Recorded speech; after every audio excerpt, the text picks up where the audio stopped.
नाज़रीन अस्सलामु अलैकुम। सफ़ा ऑनलाइन के ख़ास प्रोग्राम मुज़ाकरा में आपका खैर मक़दम है। मैं हूँ मुनव्वर सुल्तान। तालीम इंसान के जहन को बनाने में बहुत बड़ा किरदार अदा करता है,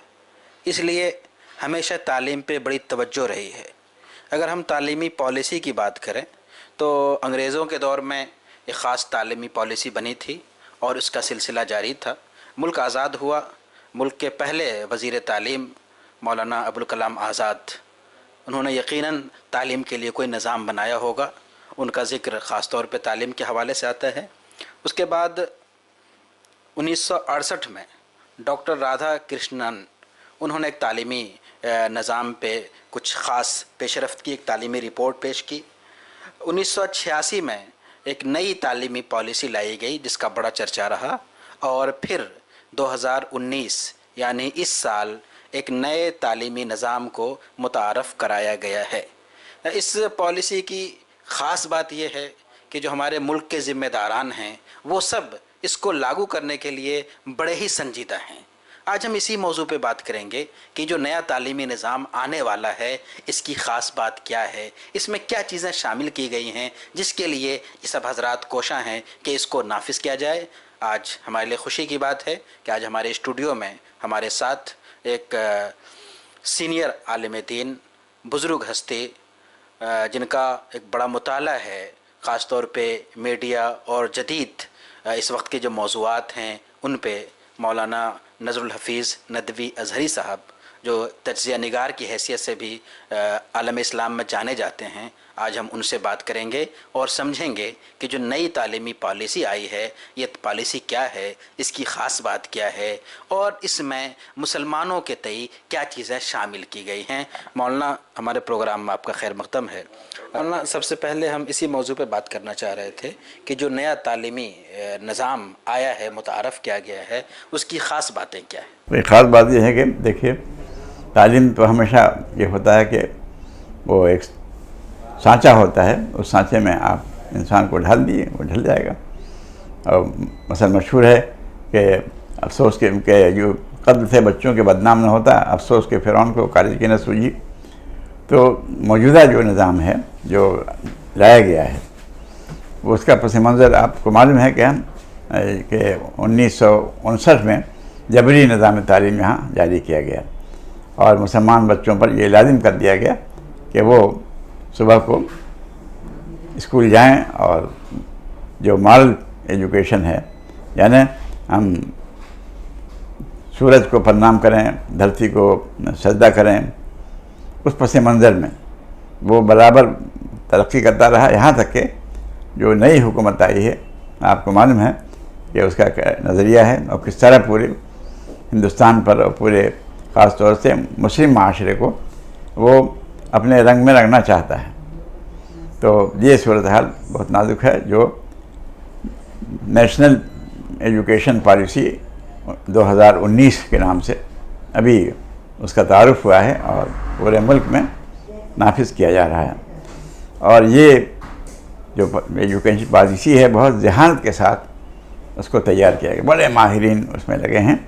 और बरसों की मेहनत और जस्तजू के बाद और हर पहलू से गौर करने के बाद कि उसको उन्होंने तैयार किया है इस तौर पर कि एक जनरेशन, पहली जनरेशन जब तैयार होगी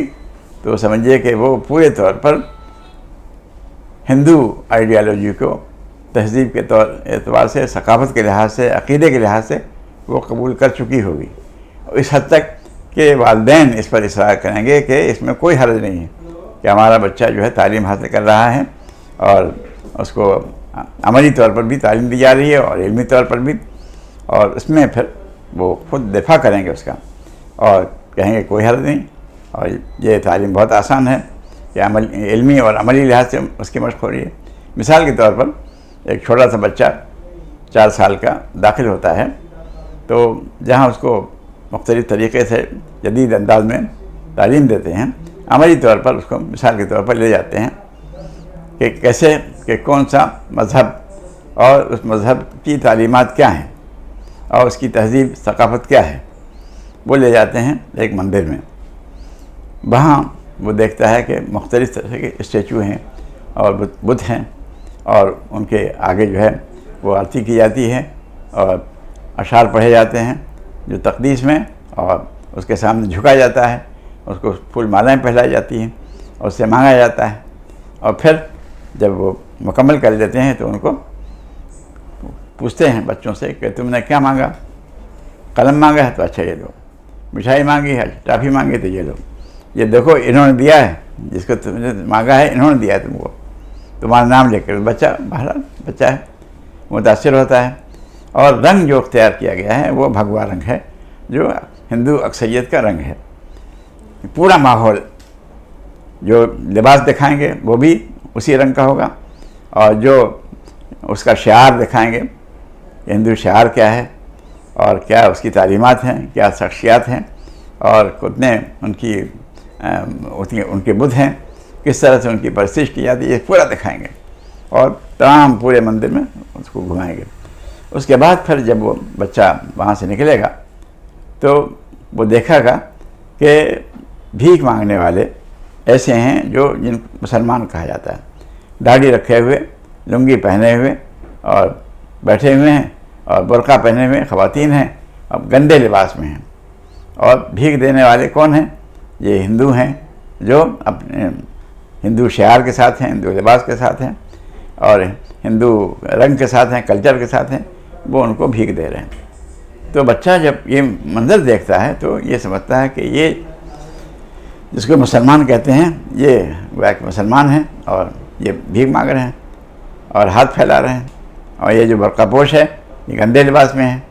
फटे लिबास में है और हाथ फैला रही है, बार बार इशारा कर रही है। और देने वाला जो है वो बहुत साफ़ सुथरे लिबास में है, लेकिन वो गैर मुस्लिम के लिबास में है, भगवा रंग में है। इस तरह से गोया के बच्चे के दिल दिमाग में अमली तौर से बात बता दी जाती है कि तुम्हारा जो मज़हब है, तुम्हारा जो कल्चर है, तुम्हारी जो सोच है वो गलत है। मौलाना, हिंदुस्तान के दस्तूर में जो आईन है उसमें मुसलमानों को मजहबी तहफ़्फ़ुज़ फ़राहम किया गया है, और जाहिर सी बात है कि इस मजहबी तहफ़्फ़ुज़ में तालीमी तहफ़्फ़ुज़ भी होना चाहिए। ये जो नई तालीमी पॉलिसी बनी है उसमें क्या इस तहफ़्फ़ुज़ के लिए कुछ चीज़ें ज़मानत दी गई है या मुसलमानों को बिल्कुल नज़रअंदाज कर दिया गया है? आपका क्या मुताला इस सिलसिले में? नई तालीमी पॉलिसी बन रही थी तो मुख्तलिफ़ इदारों को और बड़ी शख्सियात को उन्होंने सवालनामा भेजा कि ये पॉलिसी हम बना रहे हैं और तालीमी निज़ाम ये होगा और तरबियती निज़ाम ये होगा और ये किताबें पढ़ाई जाएंगी और खेल में ये होगा और तारीख़ में ये पढ़ाएंगे, जितने मौज़ूआत हैं सब उन्होंने तफसील से भेजा उनको। तो लोगों ने इनफरादी तौर पर तो कम, लेकिन इज्तिमाई तौर पर मुसलमानों ने मुख्तलिफ़ जगहों पर, बेंगलोर में, बम्बई में, हैदराबाद में, कलकत्ते में और मुख्तलिफ़ जगहों पर जो इंटेलेक्चुअल तबका है मुसलमानों का, जो तालीम से दिलचस्पी रखता है, उन्होंने उन तमाम चीज़ों पर गौर किया और फिर गौर करके जो अपने ज़िम्मेदार थे इस मौजू पर काम करने वाले उलमाए दीन हज़रात, उनको बुलाए और कहा कि ये सूरत हाल है और ये सवालात किए गए हैं और ये मौज़ूआत हैं, अब इससे क्या तरीक़ा इख्तियार किया जाए कि हम उससे फ़ायदा भी उठाएं और अपने अक़ीदे की हिफाज़त भी करें। चुनांचे उसके जवाब तैयार किए गए और ये कहा गया बुनियादी तौर पर कि दस्तूर हमें यह हक़ देता है कि हम अपने पसंद के इदारे कायम करें, तो हम तो इदारे कायम करेंगे और उसके लिए दस्तूर ने हमें ज़मानत दी है। इसलिए हम अगर ये तालीम हमको मजबूर किया जाएगा तो हम अपने बच्चों को उसमें नहीं भेजेंगे। लेकिन बहरहाल सब तो इस काबिल नहीं है कि तालीम करने में उनकी तालीम को छोड़ दें और तरक्की भी करें। इसलिए क्या शक्ल होगी उसकी? तो ये शक्ल होगी कि आप हमारे ये सवालात हैं,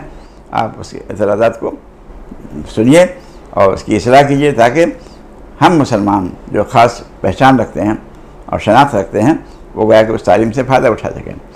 जो ख़ुद वज़ारत तालीम की ये रिपोर्ट है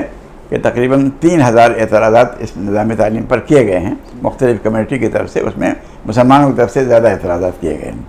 तो उस पर सोचा जाएगा और किया जाएगा और कोशिश की जाएगी कि उसकी इस्लाह हो। लेकिन जानते हैं कि अक्सरियत किसके पास है और हुकूमत किसके पास है, वज़ारत तालीम किसके पास है, तो अंदाज़ा नहीं है कि वे जो है इसको इस मसले पर गौर करेंगे और मुसलमानों की शिकायतों को और एक मसला ये भी है कि जो नई पॉलिसी होगी तो हिंदुस्तान में बहुत से अक़लियती इदारे हैं, तो जो सरकारी स्कूल हैं उसमें ज़ाहिर सी बात है उनकी पॉलिसी नाफिज होगी, लेकिन जो अक़लियती इदारे हैं जिसकी अपनी शनाख्त और आइडेंटिटी है, क्या उसमें भी वो पॉलिसी नाफिज होगी? इस बारे में कोई तफसील अब तक आई है? ये तो नहीं है। जब ये अदालत ने कह दिया है कि मुसलमानों को अपने पसंद के तालीमी इदारे कायम करने का हक़ है, लेकिन जाहिर है जो वसाइल हुकूमत के पास हैं वो मुसलमानों के पास नहीं है, अक़लियत के पास नहीं है। लेकिन फिर भी जो मुसलमान मुख्तलिफ़ इलाक़ों में अपने मर्ज़ी के इदारे कायम कर रहे हैं, तालीमी इदारे, उसमें मिसाल के तौर पर दार अरक़म है जो हेड ऑफिस जिसका बेंगलोर के करीब टिमकोर है, और जिसमें तकरीबन अरबी और अंग्रेज़ी तकरीबन 100 मीडियम वो 60 अब तक वो काम हो चुके हैं, जो ब्रांचेस कायम हो गए हैं पूरे हिंदुस्तान में, और यहाँ तक के बाहर भी ये कायम हो रहा है। तो उसमें जो निसाब तालीम बना रहा है उसमें इसका लिहाज रखा गया है कि ये जो तालीमी पॉलिसी है उससे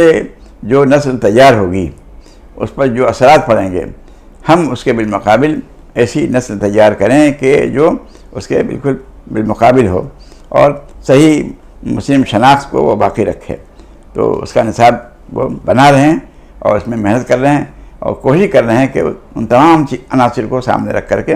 वह कि जो मनफी पहलू है, तकरीबी पहलू है, और जिससे मुसलमानों के अक़ायद, उनकी तहज़ीब मुतासिर होती है, या उनकी तारीख़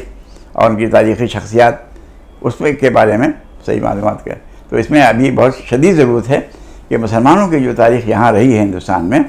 तो उनमें से चंद शख्सियात को लिया है नई तालीमी पॉलिसी में। मौलाना अबुल कलाम आज़ाद को लिया है, और ये अब्दुल कलाम को लिया है नए दौर में, और उधर जो है वो ऐसे लोगों को लिया है जो दारा शिकोह है कि जिसके अक़ायद के बारे में शुबह है। तो ऐसी शख्सियात जो मुसलमानों में भी मशहूर थी, उनको उन्होंने ये समझ के पेश किया है गोया कि मुसलमानों की नुमाइंदा शख्सियात है। तो जाहिर है इसका जवाब इसी तरह हो सकता है कि हम सही शख्सियात का इंतखाब करके और उनके अक़वाल और उनकी सीरत और किरदार को पेश करें और ये बताएं कि हिंदुस्तान की तामीर में इनका बड़ा हिस्सा रहा है, और उन्होंने हर पहलू से एक बार के हिंदुस्तान में रह करके यहाँ के बाशिंदों की खिदमत की है। और इसी तरह से मुसलमानों की जो सही तारीख़ रही है, जिसको अंग्रेज़ों ने बहुत ज़्यादा बिगाड़ दिया है और गलतफहमी पैदा की है, दुश्मनी पैदा की है हिंदू और मुसलमानों के दरमियान। और ये जाते वक्त उन्होंने कहा था कि हमने ऐसा निसाब तालीम या ऐसी किताबें लिख दी हैं कि कभी हिंदू और मुसलमान एक नहीं हो सकते। तो अब इसको सामने रख कर के इस बात की ज़रूरत है कि बच्चों की नफ्सियात को सामने रख कर के तारीख़ ऐसी तैयार की जाए कि इस्लामी तारीख़ ही नहीं बल्कि मुसलमानों की जो तारीख़ हिंदुस्तान में रही है वो उन्हीं के उसलूब में, उन्हीं के स्टाइल में और उन्हीं की तस्वीरों के साथ के उससे दिलचस्पी से देखें और समझें कि ये हमारी तहजीब रही है। तो इसकी ज़रूरत है। मौलाना आपने जो जिक्र किया, जो मिसाल दी दार अरक़म की, ज़ाहिर सी बात है इतना बड़ा मुल्क है, इतनी बड़ी तादाद में मुसलमान हैं, तो इस तरह की कोशिश तो बड़े पैमाने पे होनी चाहिए, लेकिन बज़ाहिर ऐसा नज़र नहीं आ रहा है। इस हवाले से हम ये जानना चाहेंगे कि तालीम के हवाले से और बतौर ख़ास नई तालीमी पॉलिसी के हवाले से जो मुस्लिम दानिश्वर तबका है, तालीम याफ्ता तबका है, उनकी ज़िम्मेदारी क्या होगी? उसमें ये बात यह है कि अभी तक सही तौर से मुस्लिम दानिश्वरों को इसकी ख़तरनाकी का अंदाज़ा नहीं हो सका कि कितनी ख़तरनाक चीज़ है ये, और मनसूबा जो है अगर उसको इसी तरह छूट दे दी गई और उसका मुदावा नहीं किया गया तो 2 नस्लों के बाद, 20 साल के बाद, 30 साल के बाद क्या हाल होगा। इसलिए ज़रूरी है कि दायरा और वसी किया जाए। मिसाल के तौर पर दार अरक़म वालों ने एक तरफ तो ये किया है कि बच्चे के जो तालीम के काबिल हों उनको अपने यहाँ लाएँ। इसी तरह से उन्होंने ये भी देखा कि बहुत से मुसलमान बच्चे के तालीम का मौका नहीं मिला उनको, या तालीम गए तालीम हासिल करने के लिए लेकिन वो गलत माहौल का शिकार हो गए तो तालीम छोड़ दी उन्होंने, या उनके पास वसाइल नहीं थे तो वो खेल में पड़ गए और एक गुंडों की, शहज़ोनों की एक टीम बन गई और वो खेल रहे हैं, जुआ खेल रहे हैं, कहीं ताश खेल रहे हैं, कहीं लड़ाई खेल रहे हैं। तो ऐसे ही लोग जो है वो माशरे पर गालिब आते हैं। तो इस पर भी उनकी नज़र है कि ऐसे बच्चों को लें और खेल के नाम पर सही तरीके से उनकी तरबियत करें, यानी मशगूल रखें उनको खेल में, लेकिन इस तरह हम उनको हिदायत दें कि कपड़े साफ़ हों और सफाई का एहतमाम करें, बदन भी साफ़ हो और पैजामा किस तरह पहने, खेल का सामान कैसे करें और किस तरह खेल कायदे के साथ करें। और फिर जो अच्छे खिलाड़ी हैं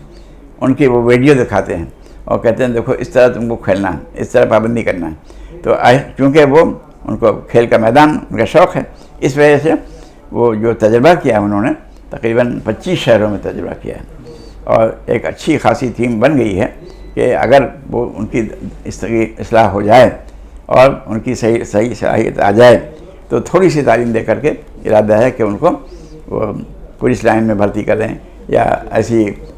गार्ड के इसमें भर्ती करें ताकि वो उनकी आमदनी भी हो जाए और थोड़ी सी तालीम के साथ गोया कि उनकी माशी ज़रिया का ज़रिया भी हो जाए और उनका दीन भी दुरुस्त हो जाए। चुनांचे उन्होंने बताया कि जब हमने ये किया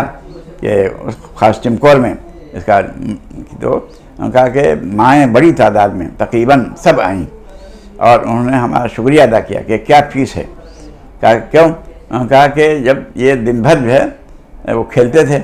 और रात को मोबाइल देखते थे और वो रात में 12 बजे एक सोते थे और देर में उठते थे, लेकिन अब जब से खेल रहे हैं तो थक जाते हैं वो और आकर के फ़ौरन सो जाते हैं। फिर सुबह को जल्दी उठते हैं और कहते हैं कि हमको मैदान में जाना है, मशक करना है और महारत करनी है और क्या नाम है वो फिर उनको कहा जाता है तो मस्जिद चला जाता है। कोई कहता नहीं मस्जिद जाने को, लेकिन ऐसा तरीक़ा इख्तियार किया जाता है कि खुद ब खुद उनके कदम मस्जिद की तरफ उठते हैं और उनकी ज़िंदगी में एक नज़्म तरतीब पैदा हो गया। तो वो 1 महीने के तजुर्बा बता रहे थे कि तकरीबन 90% नौजवान संभल गए हैं और वो गया कि उनका रुख तामीर की तरफ हो गया। बहुत शुक्रिया, जज़ाकल्लाह। नाज़रीन, आप देख रहे थे हमारा ख़ास प्रोग्राम मुज़ाकरा और आज हमारे साथ गुफ्तगू के लिए मौजूद हैं मौलाना नज़रुल हफ़ीज़ नदवी अज़हरी साहब। आज बड़ी ज़रूरत है कि हम इस